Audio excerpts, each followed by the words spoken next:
সন্ধ্যার ভায়োলিন লেখনীতে বৃষ্টি ইসলাম। পর্ব সংখ্যা 52। অপর প্রান্তের লোকটি অহুর দিকে অতি বিস্ময়ের সহিত তাকিয়ে তীক্ষ্ণ দৃষ্টিতে তাকিয়ে রইল।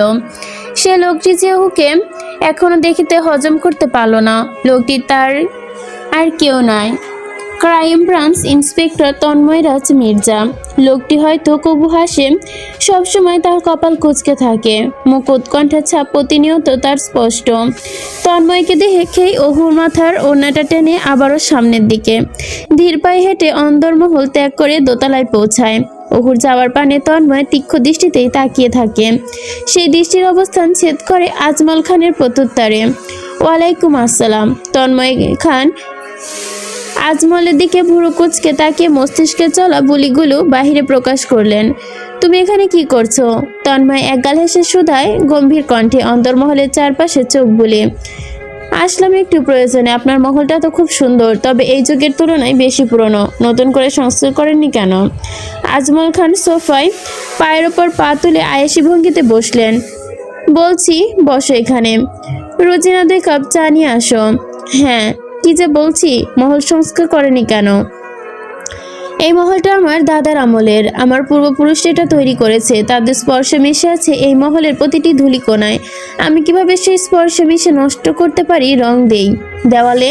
বা খুব ভালো করেছেন। এই মহলে কতগুলো কক্ষ রয়েছে? 53টা কক্ষ রয়েছে। চায়ের চুমুক দিতে দিতে পুনরায় আজমল খান সংলাপ উঠালেন। এবার বলো, এখানে তুমি কেন এসেছো? কি প্রয়োজন? তন্ময় ধুবুরুর মাঝে আঙ্গুল ঢেলে একগাল হেসে শুধায়, এসেছিলাম তো অব্রের কাছে। কোথায় তিনি? দেখতে পাচ্ছি না তো। তিনি এখন কেমন আছেন? অব্র ভালো আছে। অব্র তো মনে হয় নিজের রুমেই আছে। এই বলে আজমল খান একজন পরিচারিকাকে ডেকে জিজ্ঞেস করলেন, রোজিনা, অব্র কোথায়? ডেকে নিয়ে আসো তাকে। বলে পুলিশ ইন্সপেক্টর তন্ময় এসেছে। রোজিনা রন্ধনশালার বাইরে থেকে এগিয়ে আসলেন দ্রুত।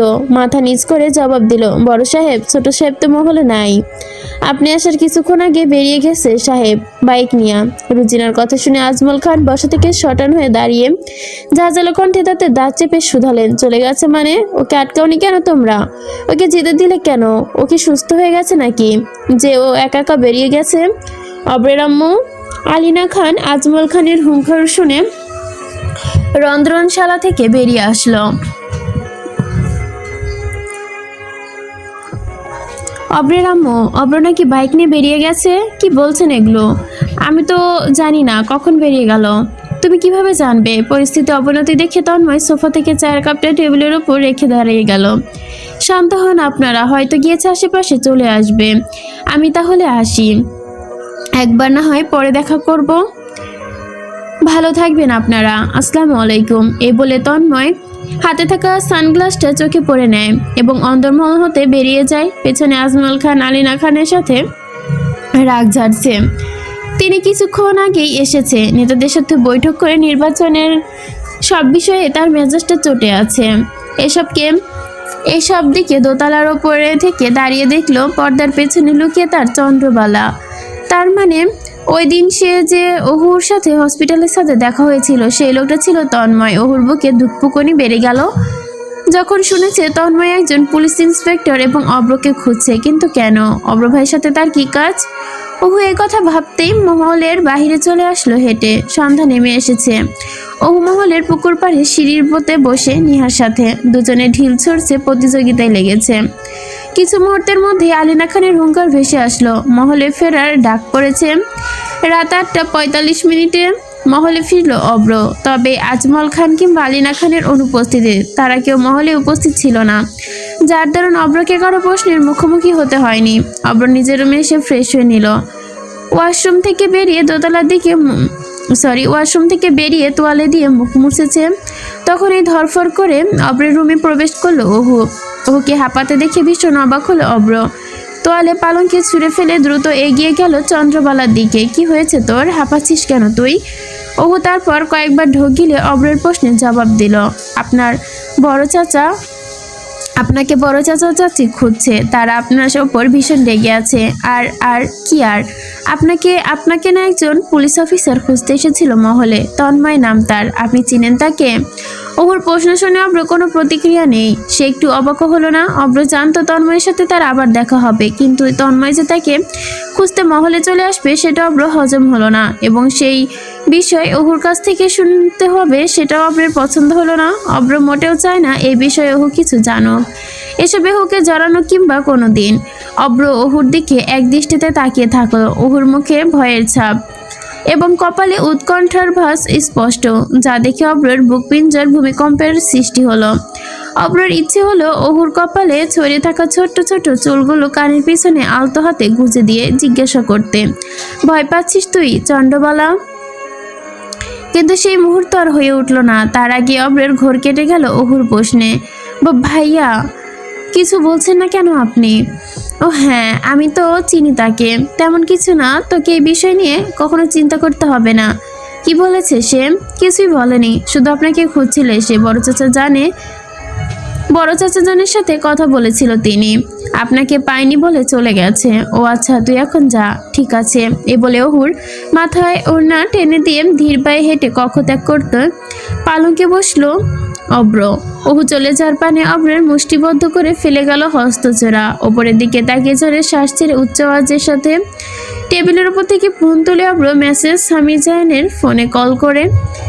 কিছু সময়ের মধ্যে কল রিসিভ হলো এবং অপর প্রান্ত থেকে ভেসে এলো, আসসালামু আলাইকুম স্যার। ওয়ালাইকুম আসসালাম। সামির, কোথায় তুমি? আমি তো বাড়িতে আছি স্যার। কোনো প্রয়োজন? আমার ক্রাইম ব্রাঞ্চ ইন্সপেক্টর তন্ময় মির্জার বাড়ির ঠিকানা লাগবে এক্ষুনি। 10 মিনিটের মধ্যে আমাকে খুঁজে জানাও তুমি। ঠিক আছে স্যার, আমি জেনে আপনাকে লোকেশন এসএমএস করে দিচ্ছি। ঠিক আছে। ফোনটা বিছানায় ছুঁড়ে ফেলে দিল সে।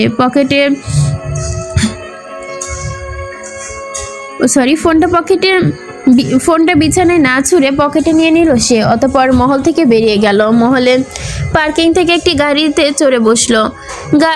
অব্রের গাড়ি অ্যাক্সিডেন্টের পর ড্যামেজ হয়ে গিয়েছে, সেটা রিপেয়ারিংয়ের জন্য পাঠানো হয়েছে। নতুন কোনো গাড়ি নেয়নি আর, তবে কিছুদিনের মধ্যেই নতুন গাড়ি কিনবে অব্র। নিজেই ড্রাইভ করছে গাড়ি। সে এইসব অ্যাক্সিডেন্ট, আঘাত, ক্ষতের চিন্তা করে না কবু। এসব পরোয়া কখনোই পড়েনি তার। কিছু সময় পরেই সামির অব্রকে তন্ময়ের বাড়ির ঠিকানা পাঠিয়ে দিল। অব্র সেই পথে যাত্রা শুরু করলো। অব্র তার ব্যান্ডেজ করা ডান হাতে বারবার গাড়ি স্টিয়ারিং ঘোরাচ্ছে, স্পিড ঠিক করে রেখে। বাদখানিক পর লুকিং গ্লাসে নিজেকে দেখছে আর ভাবছে, সামান্য পুলিশ অব্রকে খুঁজতে আসায় অহুর চোখে মুখে এতটা ভয় দেখল অব্র। যদি কোনোদিন অহু অব্রের পাপিষ্ট হবার বিষয়ে জানতে পারে, সেদিন কি হাল হবে তার চন্ডবালার। অব্র হাতে সবগুলো আঙ্গুল মুষ্টিবদ্ধ করে সিটের ওপরে একটা ঘুষি মারে সজোরে, চোখ মুখ খিচে। অব্রের কপালে কিঞ্চিৎ ঘাম ঝরা পড়া পানি বিদ্যমান। গাড়ি এসে থামে মির্জা ভিলার সামনে। গাড়ি থেকে নেমে ভেতরে ঢুকে 3জন পাহারাদার পথ আটকায় অব্রের। ভেতরে যেতে পারবেন না আপনি, আগে আপনার পরিচয় বলুন। অব্র দাঁতে দাঁত চেপে জবাব দেয়, খান ইন্ডাস্ট্রিজ ভাইস চেয়ারম্যান অবরার খান অব্র আমি। পরিচয় শুনে পাহারাদাররা সরে গিয়ে পথ ফাঁকা করে দেয়। 2তলা বিশিষ্ট একটি ডুপ্লেক্স বাড়ি, বেশ বিলাসবহুল বলা চলে। অব্র এগিয়ে যায় দ্রুত বাড়ির অন্দরে পৌঁছে অব্র কোনো আওয়াজ করলো না। চারপাশে এক নজরে পরখ করে দেখলো। আকস্মিক অব্রর নজর আটকায় ডাইনিং টেবিলের পাশে একটা মেয়ে হুইল চেয়ারে বসে আছে। বয়স 20 কিংবা 22 হবে। তাকে খাবার খাইয়ে দিচ্ছে তন্ময় নিজ হাতে। কিন্তু কে সে? তৎক্ষণাৎ তন্ময় পেছন ফিরে তাকালো অব্রের সাথে দৃষ্টি মিলে। অব্রকে দেখে তন্ময় একগাল রহস্যময় হাসি হেসে দিল। বিস্ময়কর চাহনি ছাপ তন্ময়ের আখি যুগলে স্পষ্ট। বসা থেকে উঠে দাঁড়ালো তন্ময়। খাবারের প্লেটটা ডাইনিং টেবিলের উপর রাখতে রাখতে আওড়ালো, আরে বাহ, এত তাড়াতাড়ি আপনার আগমন আমার বাড়িতে। আসতে কোনো কষ্ট হয়নি তো মিস্টার খান? তন্ময়ের কথা শুনে অব্র দাঁতে দাঁত চেপে ধরলো। তন্ময় সেই দৃষ্টি পরখ করলো, তবে সেই প্রতিচ্ছবি এড়িয়ে হুইল চেয়ারে বসা মেয়েটাকে গ্লাস দিয়ে পানি খাইয়ে দিল। খাওয়ানোর শেষে একজন বৃদ্ধা পরিচারিকাকে তন্ময় ডাকলো, ওকে নিয়ে যান এখান থেকে, রুমে নিয়ে শুইয়ে দেন, ও ঘুমাবে। আর 2 গ্লাস চা বানিয়ে নিয়ে আসুন। বৃদ্ধা মহিলা তন্ময়ের বলিতে মাথা নাড়ে। হুইল চেয়ারে বসে থাকা মেয়েটিকে নিয়ে স্থান ত্যাগ করে পলকেই। অতঃপর তন্ময় আবারও বুলি ছুড়ে, বসুন এখানে মিস্টার খান, আমি হাত ধুয়ে আসছি। এই বলে তন্ময় বেসিনে হাত ধুতে চলে গেল। অব্র সোফায় গিয়ে বসলো। পুনরায় চারপাশটা অতি সূক্ষ্ম নজরে পরখ করলো সে। দেওয়ালে ঝুলছে একটি ছবির ক্যানভাস, সেখানে তন্ময় হুইল চেয়ারে বসে, সে মেয়েটি এবং একজন বৃদ্ধ লোক রয়েছে। অব্রর উৎকণ্ঠা রেস্ট টেনে তন্ময়ের বলিতে, এই ছবিতে তাকিয়ে কি দেখছেন আপনি? ছবির বৃদ্ধা লোকটি এবং ওই মেয়েকে। তন্ময় গম্ভীর কণ্ঠে জবাব দিল অব্রের প্রশ্নের। ছবিতে থাকা লোকটি আমার বাবা, যিনি 2 বছর আগে গত হয়েছেন। আর যে মেয়েটিকে দেখছেন সে হচ্ছে আমার ছোট বোন। সে জন্ম থেকে শারীরিকভাবে অসুস্থ। বাবার মৃত্যুর পর প্যারালাইজড হয়ে গিয়েছে তার শরীর। আমার মা আমার বোনকে জন্ম দিতে গিয়ে মৃত্যুর কোলে ঢলে পড়েন 21 বছর আগে। তাই ওর সব দেখাশোনা আমি করি। আমি ছাড়া ওর আর কেউ নেই পৃথিবীতে। বড্ড ভালোবাসি আমি তাকে। তাই অফিস থেকে ফিরে আমি তার সেবা করি, আর যেদিন ফিরতে পারি না সেদিন আমার জন্য অপেক্ষা করে থাকে। এইটুকু বলেই একটা দীর্ঘশ্বাস ছাড়ল তন্ময়। অব্ররও বেশ খারাপ লাগল তন্ময়ের জীবনী শুনে। তবে এই খারাপ লাগা অব্রের বক্ষ পিঞ্জরে বেশিক্ষণ স্থায়ী হলো না, কারণ সে তো নিজেই কত মায়ায় বুক খালি করেছে আজ পর্যন্ত। কত ভাইয়ের বোনকে তার পাপের রাজত্বে নিয়ে অগোচর করিয়েছে, নামনা জানার ঠিকানায় তাদের পাঠিয়ে দিয়েছে। সেই ভাবনা চিন্তার জগতে ছেড়ে অব্র সুধায়, আজ মহলে কেন গিয়েছিলেন আমাকে খুঁজতে? হ্যাঁ গিয়েছিলাম খুঁজতে, তবে আপনি ছিলেন না। ভাবিনি এতটা উদ্গ্রীব হয়ে আপনি আমার বাসায় চলে আসবেন। চা নিয়ে এসেছি, নিন চা। আমি চা খাই না। ওহ সরি, কফি খান নিশ্চয়ই? তাহলে আমি তাই বানিয়ে দিতে বলছি। আমি কফি খেতে আসিনি, আমার সাথে আপনার কি কাজ তাই জানতে এসেছি। সঠিক প্রশ্ন। আমি তো বলেছিলাম আপনাকে হাসপাতালে যে ওই 4 বখাটে ছেলেকে কে মেরেছে তাকে আমি খুঁজে বের করব। সেই খুঁজতে খুঁজতে আপনার কাছেই চলে আসলাম। অব্র মুস্কি হাসলো, তাই নাকি? তাহলে কে সে? আমিও শুনি। পাইনি তাকে এখনো, তবে অতি শীঘ্রই পেয়ে যাব। আচ্ছা, আপনি 19 জুলাই কোথায় ছিলেন রাতের বেলা? আপনি ওইখানে আটকে আছেন। আমি তো ভাবলাম হয়তো খুনি পর্যন্ত পৌঁছে গিয়েছেন। আমি 19 জুলাই রাতে কোথায় ছিলাম তার মানে কে নেই বলতে পারবো না, সেটা ঠিক আমার মনে নেই। তন্ময় একগাল হেসে অব্রের দিকে তাকিয়ে শোধায়, আশ্চর্য, আপনি বলতে পারবেন না? কিন্তু আমি জানি আপনি কোথায় ছিলেন। এই যে দেখুন। তখনই পাশ থেকে তার ল্যাপটপ বের করলে একটা ভিডিও প্লে করলো। লুক মিস্টার খান, ওই সন্ধ্যায় বৃষ্টি হয়েছিল যে রাস্তায় ছেলেগুলো খুন হয়েছিল, সেই রাস্তা দিয়ে সন্ধ্যার পর আপনি BMW ক্রস নিয়েছেন। তার ওই ভিডিও ফুটেজ, আপনার গাড়ির নাম্বার মিলিয়ে দেখেছি গাড়িটা আবরার খান অব্রের নামে রেজিস্টার করা, মানে আপনার নামে। আরও একটা বিষয় জানেন, আপনার সাথে ওই দিন ওই গাড়িতে একটা মেয়েও ছিল, যাকে আজ আমি আপনার মহলে দেখেছি। বেশ ভয় পেয়েছিল। মেয়েটির নাম বোধহয় ওহু। আর আপনার বাবার সাথে কথা লুকিয়ে দোতলা থেকে শুনছিল সে। কেন বলুন তো? অব্র এসব শুনে কোনো প্রতিক্রিয়া নেই, কিন্তু অহুর প্রসঙ্গে তন্ময়ের মুখ থেকে শুনতেই অব্রর মেজাজটা যেন বিগড়ে গেল। অব্র চায় না এসব বের হোক অহুর সামনে। অহু এসবে জড়াক, কিন্তু অবশেষে জড়িয়ে গেল। না, ওহুকে যে করেই হোক এসব থেকে দূরে সরাতে হবে। অব্রের চোখ রক্তিম বর্ণ ধারণ করেছে, দাঁত চেপে ধরেছে।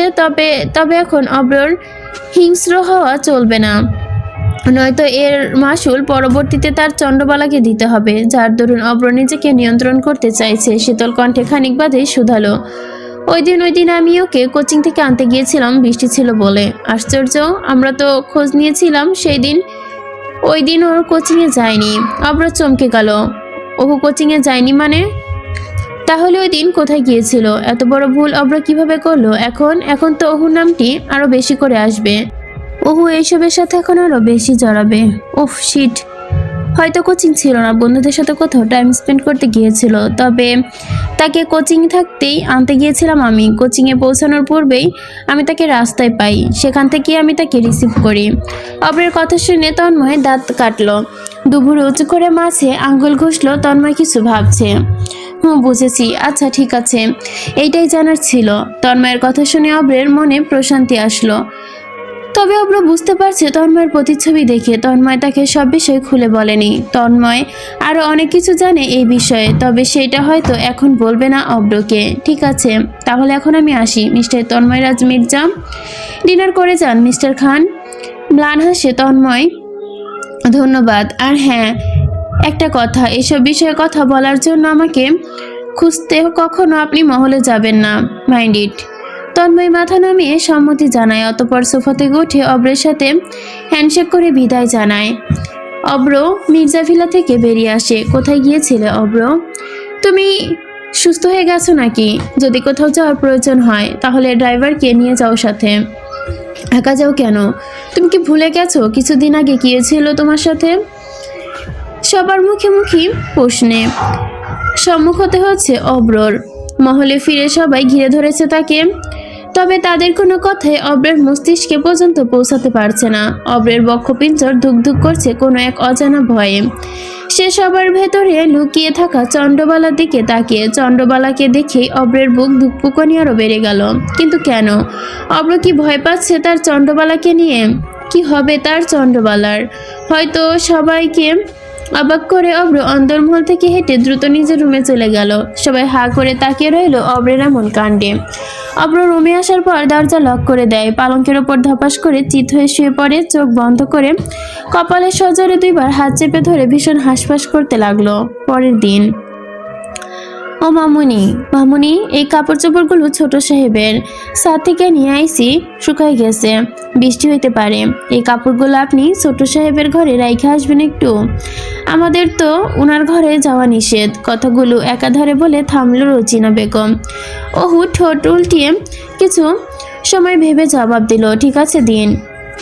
কাপড়গুলো করিডোর দিয়ে আবার হাতে নিয়ে করিডোর দিয়ে যাওয়ার সময় আবার আওলালো, কাপড়গুলো আলমারিতে সাজায় রাখা আইসেন কিন্তু, নয়তো এলোমেলো দেখলে ছোট সাহেব পুরা মহল মাথায় তুলব। মাথা নাড়ায় তার জবাবে। কাপড়গুলো নিয়ে ধীর পায়ে হেঁটে অব্রের শয়নকক্ষে প্রবেশ করলো। ঢুকে দেখে অব্র আতশোয়া হয়ে ফোন চাপছে।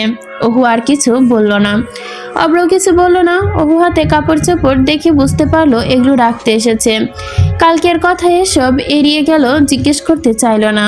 ওই দিন কোচিং না করে কোথায় গিয়েছিল এখন জিজ্ঞেস করলে সন্দেহ হবে, তাই অব্র নিজেও খোঁজ নিয়ে নিবে।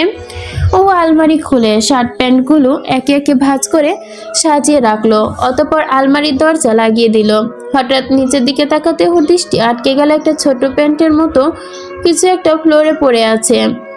হয়তো জামা কাপড় গোছাতে গিয়ে ভুলে বশত পড়ে গেছে।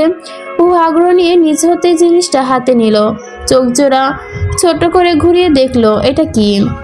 ছোট প্যান্টটার সঠিক পরিচয় জানতে জিভে কামড় দিল। আকস্মিক অব্র ছো মেরে ওহুর হাত থেকে সেই জিনিসটা কেড়ে নিল। ঝাপালা, এক্ষুনি এখান থেকে। চোখ নামিয়ে নিয়ে লজ্জায় দরজা কাছে হেঁটে আসলো। রুম থেকে বের হতেই পুনরায় উকি দিল, খিলখিল করে হেসে উঠল। লুকিয়ে লাভ নেই, দেখে ফেলেছি। অব্র তেড়ে আসতে আবার দৌড়ে পালালো। বৃষ্টি স্নান সন্ধ্যা, ঝুম বৃষ্টি পড়ছে, বাদলের হাওয়ায় সবকিছু উথাল পাথাল একাকার হয়ে যাচ্ছে। খানমহলের সমস্ত বাতি নিভে গেছে বিদ্যুতের অনুপস্থিতিতে।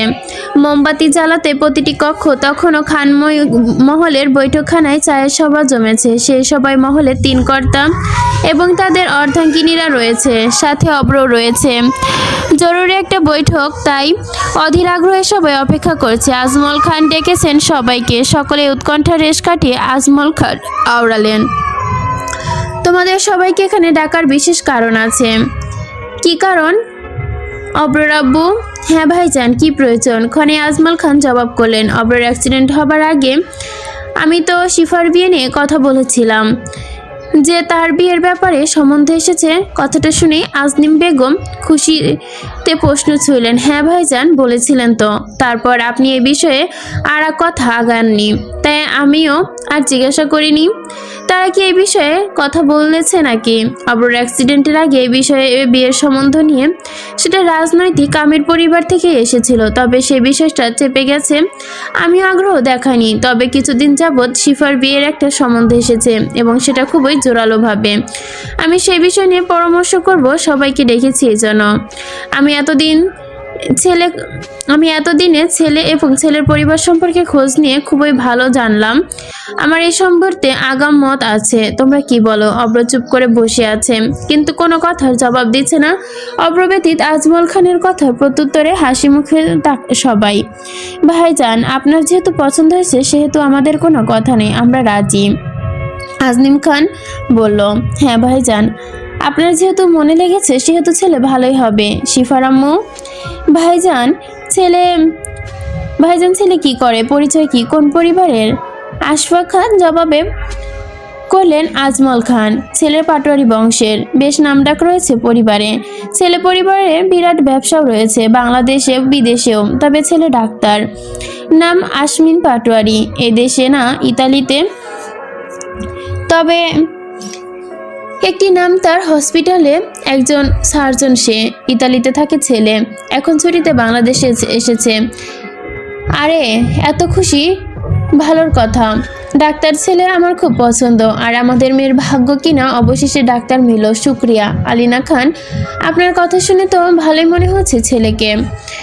আর আপনি যেহেতু বলেছেন নিশ্চয়ই ভালো হবে। ওহুর আম্মি যান, দাঁড়াও, এত তাড়াহুড়ো করো না। তোমরা যেহেতু মত দিয়েছো, তাহলে পরশুদিন ছেলের পরিবারকে আসতে বলি, তারপর না হয় আমরা যাব, কি বলো? তাদের তো পছন্দ আছে, ছেলেও আসুক, দেখুক। ছেলের সাথে ছুটিও না হয় নাকি কম, তা যা করার তাড়াতাড়ি করতে হবে আমাদের। তাহলে ভাইজান পরশুদিনই আসতে বলেন, এটাই ভালো হবে। সবার মতামত শুনে এবার অব্র মুখ খুললো নিস্তবতা ভেঙে। সবাই এত এগিয়ে যাচ্ছেন, ভালো কথা। তবে তার আগে কি আপনাদের মনে হয় না শিফাকে এই বিষয়ে জিজ্ঞেস করা প্রয়োজন? তার কি মতামত? জীবনটা তারও পছন্দ থাকতে পারে, ভালো মন্দ সবকিছু তার মতামত আছে। অব্রের কথা শুনে সবাই চুপসে গেল। আজমল খান অব্রের কথায় সম্মতি প্রকাশ করলেন। কিছু সময় পর শিফাকে ডাকতে পাঠানো হলো। শিফাই শালিনা খানের পাশে দাঁড়িয়ে মাথা নত করে রাখলো, ওড়না দিয়ে মাথাটা ঢাকা, দৃষ্টি তার নত। শিফা এসে বসো চেয়ারে, তোমার সাথে আমার কিছু কথা আছে। শিফা আলিনা খানের পাশে চেয়ার টেনে বসলো, মাথা এখনো নিচের দিকে করে আছে সে। শিফা মা, আসলে আমরা তোমার বিয়ের ব্যাপার নিয়ে আলোচনা করছিলাম। তোমার ব্যাপারে, ছেলের ব্যাপারে আমরা খোঁজখবর নিয়েছি। ভালো ছেলে, সম্বন্ধটা ভালো। আচ্ছা, তোমার কি কোনো কথা আছে এ বিষয়ে? যেমন ধরো তোমার পছন্দ আছে কিংবা অন্য কিছু, বা ভিন্ন মতামত। আলিনা খানের মুখ থেকে বিয়ের কথা শুনে শিফা লজ্জায় আর কিছু বলতে পারলো না। মাথার ওড়না আর একটু সামনের দিকে টেনে দিল কুমারী। জানাবো অন্ধ রেখে মাথা নাড়িয়ে নাবোধক উত্তর দিল যে না, তার কোনো মতামত নেই। ভেবে বলো মা, যদি কোনো পছন্দ থাকে তাহলে আমাদের বলতে পারো, আমরা সেটাও দেখবো, ভয় পেও না। না কাকি, আমার কোনো পছন্দ নেই। মাশাআল্লাহ, তাহলে তো কথা ভালোই। আচ্ছা ঠিক আছে, তাহলে তুমি এবার যাও। শিফা প্রত্যুত্তর শুনে খুশি হলো। সব বয়োজ্যেষ্ঠরা হাসি মুখে মুখ প্রসারিত করল। দুবারুর মাঝে আঙুল ঘষল অব্র। তাহলে তো হয়ে গেল। শিফা যেহেতু রাজি, তাহলে আমরা কথা সামনে আগাই ভাইজান। ঠিক আছে, আমি তাহলে ছেলের পরিবারের থেকে পরশুদিন আসতে বলি, তোমরা এই দিকটা সামলাও। বড় আপাকে তো তাহলে কালকে নিমন্ত্রণ করে দিতে হয়। অব্রের আব্বু বলল আলিনা খান, হ্যাঁ দাও, যা করার করো তোমরা। আমি কালকে ফুপিকে নিয়ে আসি আজ। অব্রের কথা শুনে সবাই হতভম্ব, চোখ জোড়া ছোট ছোট করে সবাই অব্র দিকে সন্দেহবাচক দৃষ্টিতে তাকালো। তোকে কেন যেতে হবে? আপা তেমনি আসতে পারে, বলল আলিনা খান। হ্যাঁ, তা তো আসতে পারে, তবে নিজে আসলে বিষয়টা ভালো দেখায়। যেহেতু বিয়ের ব্যাপার স্যাপার নিয়ে আসলে তো একটু ভালো হয়। অব্রের কথা শুনে সবাই বিষম খেলো এক নাগারে। কি বলছে এই ছেলে? সে নাকি যাবে ফুপির বাড়ি। এ ছেলে তো শেষ কবে ফুপির বাড়ি গিয়েছে তা মনে নেই কারো। আর আশ্চর্যের ব্যাপার, সেই ছেলে কিনা আজ নিজ থেকে যেতে চাইছে, কিন্তু কেন? ঠিক আছে, বৃষ্টি থামলে যেও, তবে সাবধানে যেও, আর অবশ্যই ড্রাইভার নিয়ে যাবে, বলল আজমল খান। ওই শিফা আপু নিচে বৈঠক বসেছিল কেন আজ, আর তোমাকে ডেকে নিয়ে গেল কেন গো? ওহু বলল। শিফা মাথা নিচু করে শীতল জবাব দেয়, আমার বিয়ের ব্যাপারে কথা চলছে, সম্বন্ধ এসেছে, সে বিষয়ে কথা বলার জন্য ডেকেছে। শিফার কথা শুনতে চিৎকারে লাফিয়ে ওঠে। সত্যি? শিফা আপুর বাহু ঝাপটে ধরে অট্টহাসিতে মেতে ওঠে। আরে ওহু, ইস কি মজা হবে। তারা, না না না না না, অনেক মজা করব তোমার বিয়েতে, অনেক মজা করব। অহু যেন খুশিতে আত্মহারা। অব্র তার নিজ রুমে বসে ল্যাপটপে জরুরি কাজ করছে। অ্যাক্সিডেন্ট হবার পর থেকে অফিসে যাওয়া হয়নি অব্রের। মহলে বসেই সমস্ত জরুরি মিটিংয়ে জয়েন করতে হয়েছে, সব কাজ পরিচালনা করেছে। হঠাৎ অব্রের ফোন বেজে ওঠে। ফোন হাতে নিয়ে দেখে ডেভিডের কল এসেছে। কল তুলতে ডেভিড উদ্বিগ্ন হয়ে আওড়ায়, কোথায় থাকো তুমি? ঠিকমতো কল রিসিভ করো না, আর এখানে দিয়ে আমার অবস্থা খারাপ হয়ে যাচ্ছে। সরি, একটু ব্যস্ত ছিলাম তাই কল রিসিভ করতে পারিনি। বলো কি হয়েছে? সব ঠিকঠাক? কিভাবে ঠিক থাকবে? আলাউদ্দিন শেখ কিছুদিন আগেই 20 জন মেয়ে প্লাস শিশু এবং 200 জোড়া শারীরিক অঙ্গ প্রত্যঙ্গ চেয়েছে আজ পাঠানোর সময়, কিন্তু সুড়ঙ্গ কুঠুরিতে গিয়ে দেখি ভিন্ন চিত্র। কেন, কি হয়েছে? ছেলে মেয়ে তো আছে, তবে বডি পার্টস নেই। 70 জোড়া কম। কিভাবে পাঠাবো বলো তাহলে? আজ পাঠাতেই হবে। অব্র কিছুক্ষণ ভেবে প্রত্যুত্তর দেয়, এক কাজ করো, সুড়ঙ্গ কুঠিরে যারা বন্দি আছে জীবিত, তাদের থেকে বডি পার্টস বের করে পাঠিয়ে দাও। ঠিক আছে, এইটাই জানা ছিল, রাখি। অব্র ফোন কেটে দিয়ে একটি দীর্ঘ শ্বাস ফেলল। রাত 9:40। অব্র তৈরি হয়ে নিচে নামতে আশরাফের বাড়ি যাওয়ার উদ্দেশ্যে। আম্মা, আমি আসি তাহলে। ঠিক আছে, সাবধানে যাস। অব্র তার মায়ের কাছ থেকে বিদায় নিয়ে মহল ছাড়ার উদ্দেশ্যে বেরিয়ে যেয়ে তখনই পেছন থেকে পরিচিত কণ্ঠে আওয়াজ ভেসে আসে। অব্রের পা থামিয়ে দাঁড়ালো। তৎক্ষণাৎ পিছে ঘুরে তাকায় অব্র। কোথায় যাচ্ছেন অব্র ভাই? আমি যাব আপনার সাথে। অব্র অহুর দিকে তাকিয়ে সামনের দিকে তাকালো।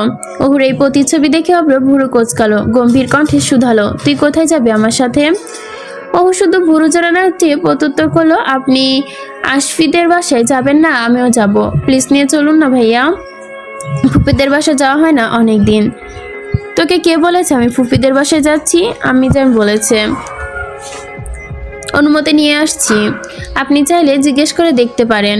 ওহু আল্লাদি আবদারে অব্রর জবাব দিল না। ঠিক আছে, তবে শোন, আমার সাথে গেলে একটা আওয়াজও করতে পারবি না সারা রাস্তা। আমার যা পছন্দ না একদম করবি না, নয়তো মাঝ রাস্তায় ফেলে যাব। অব্রের অনুমতি পেয়ে অহু যেন বিশ্বজয়ী হাসি দিল। দুপাশে মাথা দুলিয়ে ভোদর দিল গাড়িতে চড়ার উদ্দেশ্যে। অব্রহু দুজনে পাশাপাশি বসে গাড়িতে। অহু মুখে কুলু পেটে আছে, দুই উষ্ঠজোড়ার মাঝে মধ্যম আঙ্গুল চেপে ধরে রেখেছে, যেন ভুল করেও কোনো শব্দ মুখ থেকে বেরিয়ে না যায়। আর একটু পর পর অব্রের দিকে তাকাচ্ছে। বারবার অব্রের চোখে চোখ পড়ায়। অব্র চোখ রাঙালো। কি হয়েছে, বারবার তাকাচ্ছিস কেন? ওহু মাথা দুপান্তে নাড়িয়ে নাবোধক উত্তর জানায়, কিছু না। ঘুমিয়ে থাক তাহলে। ওহু ঢোক গিলে অব্রের কথায় সিটে গায়ে হেলিয়ে দিল, আঁখি চুকল নিভিয়ে। ছোট সাহেব, সামনের রাস্তা তো ভালো না, পানি জমে গেছে, এই রাস্তা দিয়ে তো যেতে পারবো না।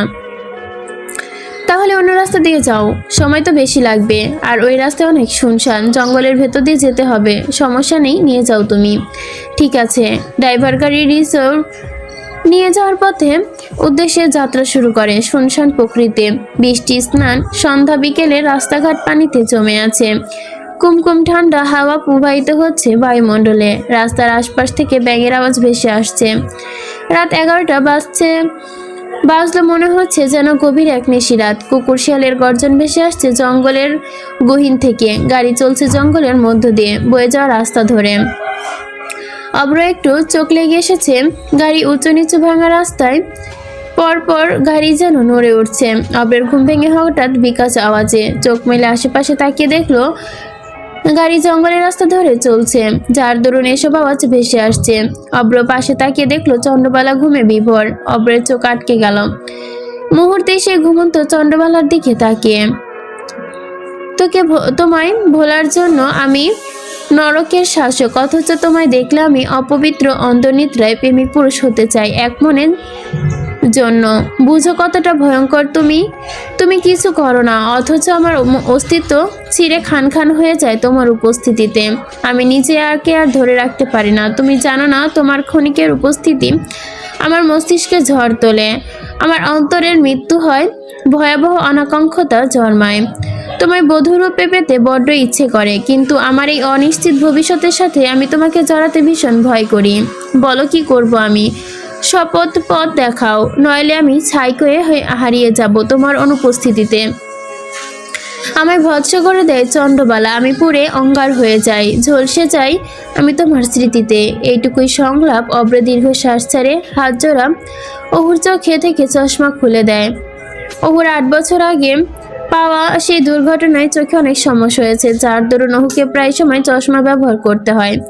অব্র বলিষ্ঠ দেহের সাথে অহুকে মিশিয়ে নিয়ে অহুরকে অব্রের কাঁধে মাথা রেখে সস্পষ্টে অহু সিটের সাথে হেলান দিয়ে মাথা রেখে কতকবার কাত হয়ে আছে।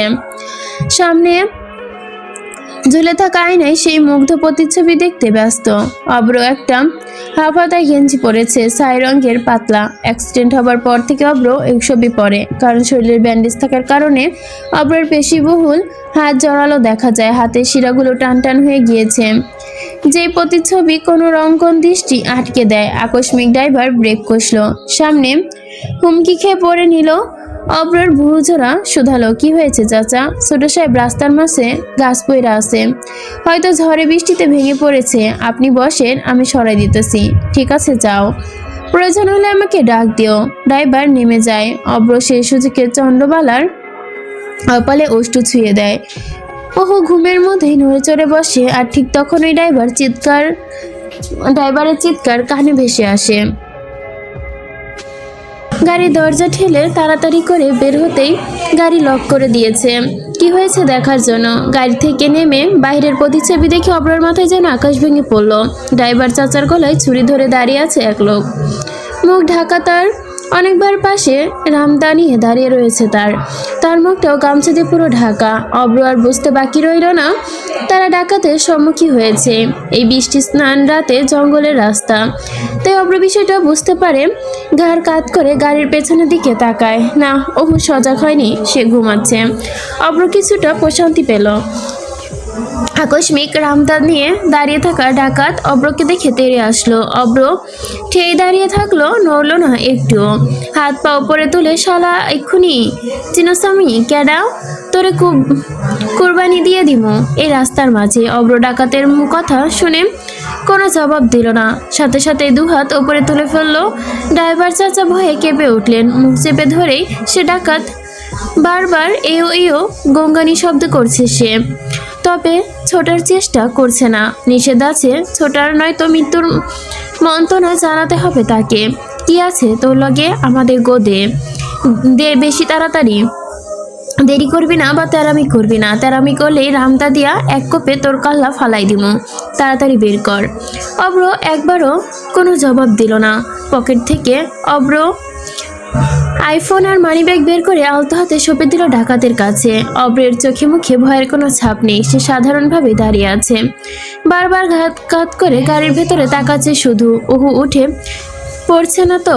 ডাকাত মানিব্যাগ চেক করে অনেক টাকার ক্যাশ পেল, সাথে লাখ টাকার দুটো ব্যাংকের চেক দুটো দেখে ডাকাত উচ্চস্বরে হেসে ফেলল। সেলিমেরে আজকে তো ভালোই মাল পাইলাম, বড় লোক বাড়ির খোকা মনে হইতেছে এরা। অপর প্রান্তে ডাকাত কিছুটা দ্বিধাদ্বন্দ্বের মধ্যে অব্রের দিকে তাকায়। তাই বেমানি ডাকাতের কথা তার মস্তিষ্কে ঢুকলো না। কিরে, কার কথা কস? দেখি না সেলিম, গাড়িটা একটু চেক করে লই, নাকি খোলা? টাকার ব্যাগও থাকতে পারে খোকা গো গাড়িতে। অপর প্রান্তে ডাকাতও কর্কশ গলায় সংলাপ করলো, একদম চুপ করে দাঁড়ায় থাকবি, দৌড় দিলে মাথা আলাদা করে ফেলামো ঘাট থেকে। এই বলে ড্রাইভারের গলায় জোরালোভাবে ছুরি ঠেকালো। অব্র নড়ল না একটু, কিন্তু গাড়ি চেক করার কথা শুনে অব্র চোয়াল খিচে আসলো। চোখ মুখ রক্তে বর্ণ ধারণ করেছে এই মুহূর্তে। অব্র কিছু বলার আগেই বেমানি ডাকাত বিস্ময়কর দৃষ্টিতে আওড়ালো মাথায় হাত দিয়ে। হায় রে সেলিম, এ তো দেখি খোকার গাড়ির ভেতরে পরি নিয়ে আইছে, কি সুন্দর লাস্যময়ী। আহা, দেখাই তো জিভে জলাইয়া ফুটতাছে। কি খোকা, এই টুট কই থেকে নিয়ে আইসো? ফুর্তি করার জন্য নিয়ে যাইতেছো নাকি? অব্র কথাগুলো শুনে হাজারা মুষ্টিবদ্ধ করে ফেললো, চোখ বন্ধ করলো। না, এবার আর অব্রের পক্ষে চুপ করে দাঁড়িয়ে থাকা সম্ভব না। তার কলিজায় হাত দিয়ে ফেলেছে তারা, তার চন্দ্রবালার দিকে কুদৃষ্টি দিয়েছে তারা। এতক্ষণ অহুর জন্য চুপ করেছিল, কারণ সে ঘুমাচ্ছে। এই ডাকাতের মধ্যে পড়লে সে ভয় পেয়ে যাবে, চেঁচামেচি করবে। অব্র হিংস্র হওয়ার আগেই সেলিম নামের ডাকাত থমকে উঠে বলে উঠে, দাঁড়া দাঁড়া, এই পুলারে তো আমি দেখছি, মনে হয় চেনা চেনা লাগে।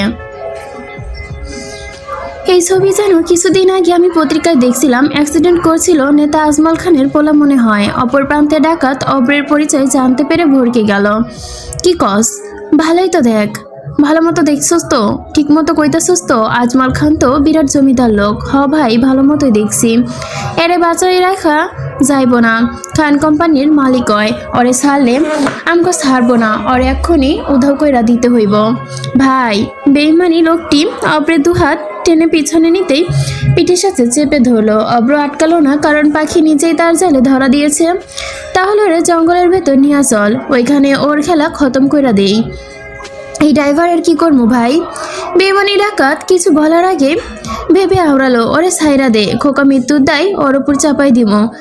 ভেতরে তো লাশমই আছে, ওর খেয়াল খতম কইরা আইয়া নিয়ে যাবো আমগো আস্থানায়। অব্রদাতের দাঁত চেপে ধরলো, মনে মনে আওড়ালো, শান্ত হ অব্র, শান্ত হ। না চাইলে সে এখন কিছু করতে পারবে না। সেলিম নামের ডাকাত ড্রাইভারকে ছেড়ে দেয়, শয়তানির হাসি দিয়ে চোয়ালচোরা শক্ত করে শুধায়, বুড়া তুই বাইচা গেলি, আবারও বাঁচলিও না। ড্রাইভারকে ছেড়ে দিয়ে অব্রের কাছে এসে সালিম অব্রকে আরো শক্ত করে চেপে ধরে। চল জঙ্গলের ভেতরে চল। অব্রকে টানতে টানতে জঙ্গলের ভেতর নিয়ে যাচ্ছে ডাকাত দুটো। কিন্তু আশ্চর্যের বিষয়, অব্র তাদের তালে তাল মিলে হেঁটে যাচ্ছে। যাওয়ার পূর্বে পিছন ফিরে ঘাড় কাত করে ড্রাইভারকে উদ্দেশ্য করে শীতল কণ্ঠে এই প্রথমবারের মতো আওড়ালো অব্র, চাচা আপনি এখানেই থাকেন, কোথাও যায় না। ড্রাইভার কোনো জবাব দিল না। তিনি মাটিতে বসে আছে, ভয়ের জ্বরে কাঁপছে সে। বয়স 50+ হবে, তবে মাথা নাড়িয়ে সম্মতি জানালেন অব্রের কথায়। সেলিম ডাকাত অব্রের মুখে চেপে ধরলো কথা বলার কারণে। সবাই অনেকটাই জঙ্গলের গহীনে চলে এসেছে। ভেতরে থেকে শিয়াল কুকুরের উচ্চস্বর ভেসে আসছে। ডাকাত দুটো দুপাশে দুহাত ধরে রেখেছে অব্রের। না, জঙ্গলের অনেকটাই ভেতরে চলে আসছে। অব্রে এবার সজাগ হলো।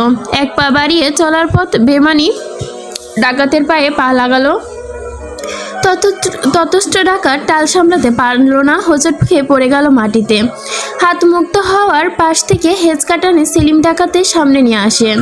তখন এই হিংস্র বাঘের মতো বেমানি ডাকাত তার হাতে রামদা নিয়ে কিছুটা হাওয়ায় কেঁপে ওঠে। সেলিম ডাকাতের ঘাড় থেকে মাথাটা আলাদা করে ফেললো। ফিনকি দিয়ে রক্ত বেরিয়ে গেল, কলকল করে যেন রক্ত প্রবাহিত হওয়ার আওয়াজে ভেসে গেল। রক্তের চারপাশের মাটি ভিজে চলে গেছে। অব্র তার গলায় পা দিয়ে সজোরে চেপে ধরেছে। রক্তের রামটা হাত থেকে ছুঁড়ে ফেলে দিল। পরনে থাকা গেঞ্জিটা অব্র খুলে ছুঁড়ে ফেলে দিল ঝোপের ভেতর। মুহূর্তের এই অন্ধকার মিষ্টিরাতে অব্রের বলিষ্ঠ দেহটা যেন বাড়িয়ে আসলো। ক্ষুধার্ত বাঘের মতোই হিংস্র হয়ে উঠল তা। চক্ষুদায় লাল রক্তের মতোই লাল হয়ে গেছে। চোয়াল জোড়া খিচে দাঁতে দাঁত চেপে অব্রের উন্মুক্ত বলিষ্ঠ বুক দেখে ডাকাতরা ঢোক গেল। ভয়ে ভয়ে আওড়ালো, কে তুই? অব্র হিংস্র জানোয়ারের মতো দাঁতে দাঁত চেপে উত্তর দিল, ডাবলে আমি, সিক্রেট মাফিয়া।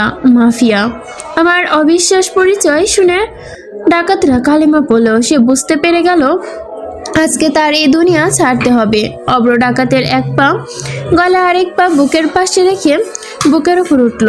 পাশ থেকে সেলিম ডাকাতের ছুরিটা উঁচিয়ে ছুরির আগা দিয়ে তার নিজের কপালে ঘষে নিল। বেমানি ডাকাত দুহাত জোর করে ক্ষমা চাইতে লাগলো, আকুতি মিনতি করে, আমারে ক্ষমা করে দে বাপ, আমার ভুল হয়ে গেছে, তোর পায়ে পড়ি, আমারে জানে মারিস না, আমার ছোট ছোট 2টা মেয়ে আছে। অব্র শয়তানি হাসি এসে উষ্ঠজোড়া চেপে, ঘরে বউ বাচ্চা থাকার পরেও 2টো মেয়ে আছে যেহেতু অন্যের দিকে নজর দিস কিভাবে? চুচু, ভেরি ব্যাড। তুই মনে করস ক্ষমার যোগ্য তুই? তোদের রক্তের নদীতে গোসল করার ইচ্ছে ছিল আমার, কারণ তোদের রক্তের নদীতে ভাসলেও আমাকে ভাসাতে হবে। আর সেই রক্ত দেখলে ঠিক থাকতে পারে না। আর যার কারণে তোরা বেঁচে যাচ্ছিস, অবশেষে তোরাই তাকে কটাক্ষ করেছিস। বাবা, আমার ভুল হয়ে গেছে, মাফ করে দে।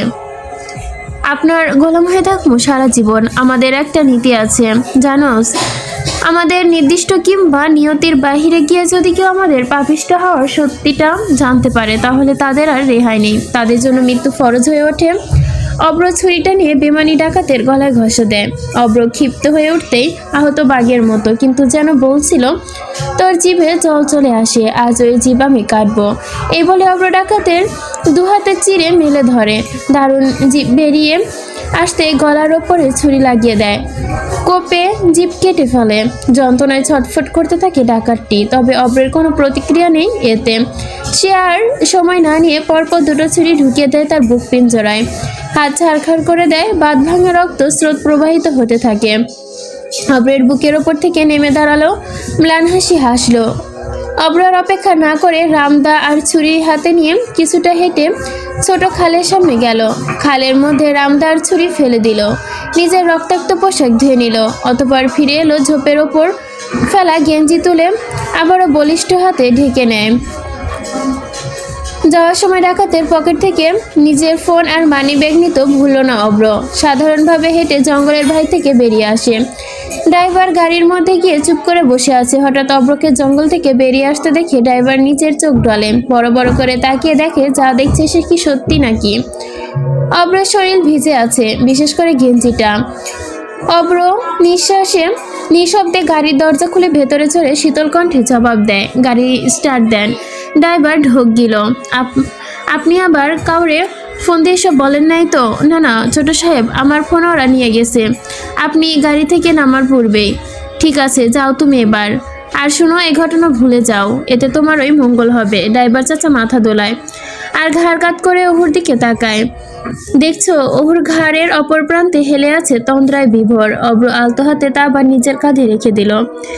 গাড়ি এসে থামে তালুকদার বাড়ির সামনে। তালুকদার বাড়িতে পৌঁছানোর আগে অব্র আশাবকে কল করে জানিয়ে দেয় উপস্থিত থাকার জন্য বাড়ির সামনে। গাড়ি থামতেই অব্র দরজা ঠেলে বাহিরে বের হয়। হু এখনো ঘুমাচ্ছে, তাই অব্র হুকে কোলে তুলে নেয়।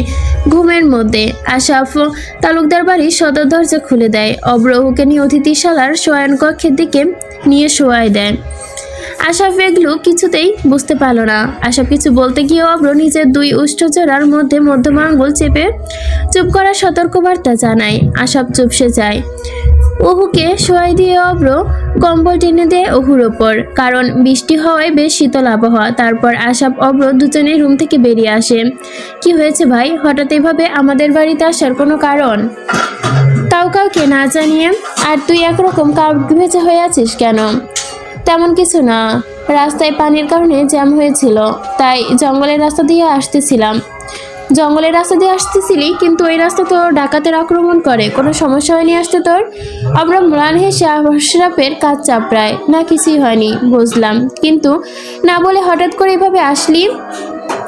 আমি একাই আসতাম, ওহু বায়না ধরেছিল তাই নিয়ে আসলাম। ছাদে চল বলছি। আশাফ ছাদের কর্নিশ ঘেঁষে দাঁড়িয়ে আছে। কি হয়েছে এবার বল। শিফাকে কাল পাত্রপক্ষ দেখতে আসবে। আশাফের বুক পিঞ্জরায় যেন মোচড় দিয়ে উঠল এই ছোট্ট একটি সংলাপ শুনে।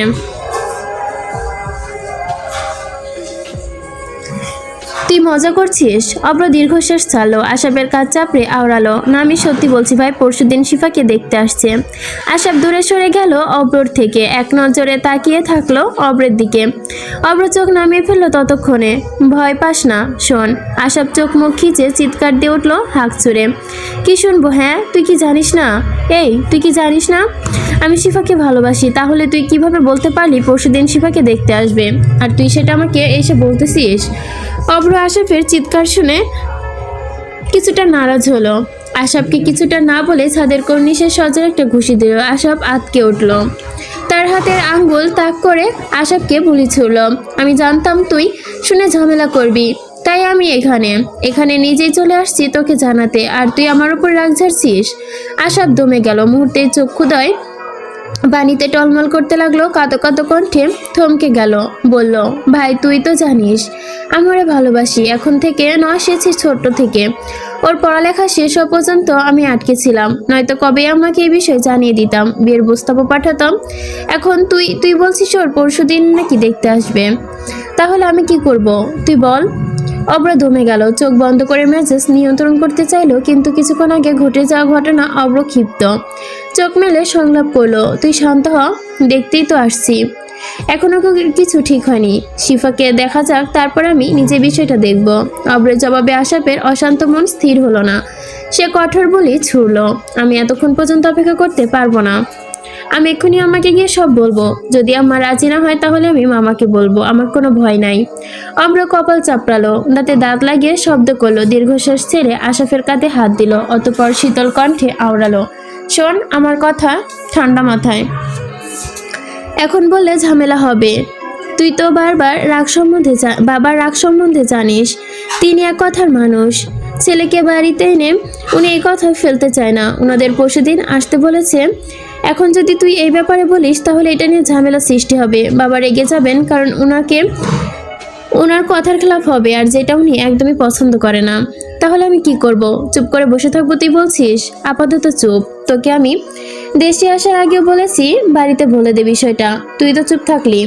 এখন শিফাকে দেখা যাক, তারপর তুই নিজে আগে শিফার সাথে কথা বলবি। শিফার তুই এক হয়ে বাবাকে বিষয়টা বললে ফুপিকে দিয়ে ভালো হবে। যখন বাবা সবাইকে দেখবে তখন তারা দুজনও রাজি থাকবে, বুঝলি? অব্রের উপযুক্ত যুক্তি শুনে আসাব চুপসে গেল, তবে তার মনের দহন যেন তীব্রভাবে চলতে থাকলো। ভীষণ বুক পড়াচ্ছে আশাফের। তার শিফাকলি থেকে অন্য কেউ আসবে ভাবা যায়, কিন্তু কি আর করার, আপাতত অপেক্ষা করতে হবে তাকে। অব্র এবং আশাব দুজনই ছাদের কর্নিশের ওপর উঠে বসে। তারপর সিগারেট টানতে একাধারে ঘুরি ঘুরি বৃষ্টি পড়ছে। পরিবেশটা শীতল। এই পরিবেশে নিতান্তই অব্রর কাছে ভালো লাগে। তবে সময়ের সাথে সাথে বৃষ্টির বেগ বেড়ে গেল। ছাদের অবস্থান আর ভালো হলো না। ছাদ থেকে নেমে আসলো দুজনেই। অব্র শাওয়ার নিতে যাচ্ছে। অব্রের শরীর আগ থেকেই ভিজেছিল। তার ওপর ঘটে যাওয়া ঘটনা কেমন যেন রক্তের গন্ধ লাগছে। আশাফের থেকে একটি কালো রঙের হাফ হাতার গেঞ্জি আর বলিষ্ঠ দেহে ঢেকে নিতে চাইল। অতিথিশালায় পৌঁছাতে অব্র ওহুকে দেখার জন্য। ওহু তন্দ্রায় মগ্ন। অব্র কক্ষে প্রবেশ করতেই কক্ষের বাতি জ্বলিয়ে দিল। বাহিরে মুষলধারে বৃষ্টি হচ্ছে, দমকা হাওয়া, যার দরুন জানালার পর্দা উড়িয়ে শোষা করে তৈরি হচ্ছে বাতাসে। অব্র জানালা লাগিয়ে দিল। পরক্ষণে অহুর সন্নিকটে ফ্লোরের নিচে হাঁটু গেড়ে বসলো। তার চন্দ্রবালার দিকে একদৃষ্টে মোহিনীতভাবে তাকিয়ে থাকলো। দীর্ঘশ্বাস ফেল তার চন্দ্রবালার মুখশ্রী দেখে। তাহলে কি এখন চন্দ্রবালাকে তুলনা হবে না? তার সৌন্দর্যের প্রতিচ্ছবির তুলনা? না, একদমই না। অব্র কোনো একদিন চন্দ্রবালার সৌন্দর্য দেখে ভালোবাসেনি। অব্র তো কোনোদিন তার চন্দ্রবালার সৌন্দর্যের প্রেমে পড়েনি। কখনো কি তারা এক হতে পারে না? আর হলে কি তাদের পরিণতি কি হবে? অব্র উঠে দাঁড়ালো। কিছু বলতে চেয়েও থমে গেল সে প্রতিবারই যা করে আর কি। পরদিন মা কাল রাতে অব্র হয়ে এসেছে। হ্যাঁ, অব্রের আম্মু আমাকে সকালে ফোন দিয়ে বলেছে, তুই আমাকে রাতে ডাক দিলি না কেন? ওরা কখন আসছে? তোমরা ঘুমাইছিলা তাই আমি ডাক দেই নাই। অব্র বাহিরে গিয়েছে হাঁটতে, আর ঘুমাচ্ছে। মামাদের বাসায় যেতে হবে নাকি? হ্যাঁ, শিফাকে নাকি দেখতে আসবে। আমায় তো তাই বললো যেতে। আশাব চুপসে গেল, প্রত্যুত্তরে শুধু হু বলল। এই হু রে উঠ।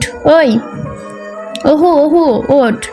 ওহু একদম ডাক শুনে ধপাস করে ঘুম থেকে উঠে পড়লো। তাকে দেখে আশফি ডাকছে। পরক্ষণে ওহুর কপালে চেপে ধরে ব্যথার কারণে। এটা প্রথম না। ওহু যখনই ঘুম থেকে ওঠে তখনই তার মাথা চিনচিন করে। আশফি সাইড টেবিল থেকে চশমা তুলে ওহুকে পরিয়ে দেয়। ওহু অবতল লেন্সের চশমা ব্যবহার করে। 8 বছর আগের অনাকাঙ্ক্ষিত ঘটনার কারণে তাকে চশমা ব্যবহার করতে হয়। বেলা বাজে কত তুই জানিস? এখনো ঘুমাচ্ছিস? ও কিছুটা চমকে যায়। আশফির কথায় কর্ণপাত হয় তার মস্তিষ্ক আর অন্য প্রশ্ন আহরালো। ও তো কাল গাড়িতে ঘুমিয়েছিল, তাহলে এখানে কিভাবে আসলো? কে নামিয়ে নিয়ে আসলো তাকে? আমি এখানে কিভাবে? আশফি ভুরু কোচকায়। ওর মাথায় গাঁটটা মেরে বলে, কি বলছিস তুই? মাথা ঠিক আছে? তুই আর অব্র ভাই যে কালকে আসবি, আগে তো বলিসনি। আগে বললেও না। ওহু আশফির দিকে ড্যাব ড্যাব করে চেয়ে থাকলো নির্বোধের মতো। আশফি হাসলো, আওড়ালো, এবার ওঠ, আম্মু তোকে ডেকেছে ব্রেকফাস্ট করার জন্য। নে তাড়াতাড়ি ওঠ, নয়তো অব্র ভাই এসে তোকে চাপড়ে উঠাবে। অব্রের নাম শুনে ওহু বিছানা ছেড়ে উঠে পড়লো। ওহু সকালে নাস্তা খেয়ে তৈরি, সিঁড়ি বেয়ে ওপরে উঠতেই তৈরি হবার জন্য। সে একাই নাস্তা করেছে বসে, কারণ সবাই তার আগে খেয়ে চলে গেছে।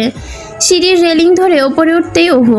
তখনই দেখা হলো অব্র আশাফের রুম থেকে বেরিয়ে আসছে। ওহু দ্রুত পা চালিয়ে ওপরে উঠলো বলতে বলতে, অব্র ভাই দাঁড়ান। ওহুর আওয়াজ কানে আসতেই অব্রের পা থেমে গেল। পেছনে তাকিয়ে দেখলো ওহু তার দিকে হেঁটে আসছে। অব্র ভুরু কুচকালো। কিছু প্রহরের ব্যবধানে অব্রের নিকট ওহু পৌঁছালো। অব্র কঠোর বুলি, কি হয়েছে, ডাকছিস কেন? ওহু সোজা সবটা উত্তর দিল। একটা প্রশ্ন জিজ্ঞেস করার ছিল। কি প্রশ্ন? জবাব আসলো। কি বল? আমি তো কাল রাতে গাড়িতে ঘুমিয়েছিলাম, তাহলে আমি এই বাড়িতে কিভাবে আসলাম? কে নিয়ে আসলো আমায়?